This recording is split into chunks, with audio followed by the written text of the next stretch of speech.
సామాన్యుడు వీడు అభిమన్యుడిలాగా వీడు అర్థజ్ఞాని కాడు అర్జునుడికి ఆనాడు శ్రీకృష్ణుడు తోడు ఎవ్వరంటలేదు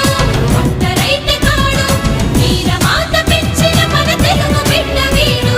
అమ్మ దీవెనున్నోడు అసలు ఓడిపోడు